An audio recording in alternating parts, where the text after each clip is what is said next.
क्या इजरायल को उम्मीद है कि कुछ ही दिनों में ईरान की तरफ से बड़ा हमला किया जाएगा? रिपोर्ट्स इशारा दे रही हैं कि इजरायली खुफिया अफसरान का मानना है कि ईरान ने आने वाले दिनों में इजरायल पर हमला करने का फैसला किया है और कर सकता है हमला। तेहरान की तरफ से मुमकिन जवाबी कार्रवाई जुमेरात से पहले भी हो सकती है। तो वहीं ईरानी हमले के खदशे के बीच ईरान हामी हिजबुल्लाह ने लगातार दूसरी रात सोमवार को भी अपना हमला जारी रखा है।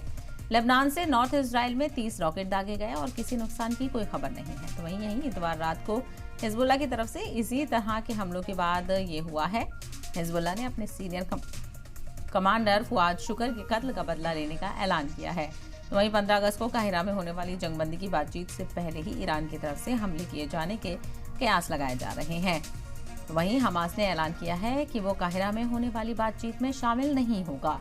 तेहरान में एक इजरायली हमले में साबिक हमास चीफ इस्माइल हनिया के कत्ल के बाद आलमी ताकतें तकरीबन 2 हफ्ते से ईरान की जवाबी कार्रवाई की उम्मीद कर रही थीं।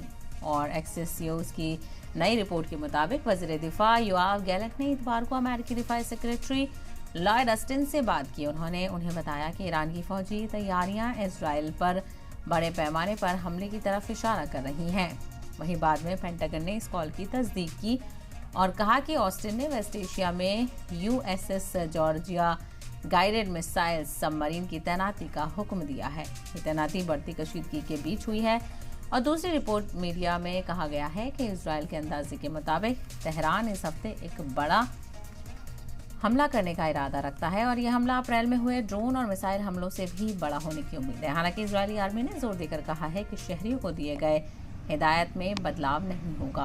हाल के दावों से इशारा मिलता है कि ईरान भारी इंटरनेशनल दबाव के तहत हनिया के कत्ल के जवाब में बड़े पैमाने पर हमला करने के अपने इरादे को छोड़ देगा।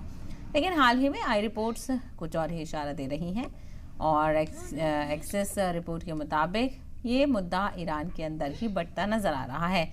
ईरानी सदर मसूद पेजेश्किन एक सख्त रद्द-ए-अमल से बचना चाहते हैं, जबकि इस्लामिक रेवोल्यूशनरी गार्ड्स कोर अप्रैल में इससे भी बड़ा हमला करना चाहते हैं। नेतन्याहू की फिक्र में हिजबुल्लाह की तरफ से एक मुमकिन हमले का खदशा भी शामिल है।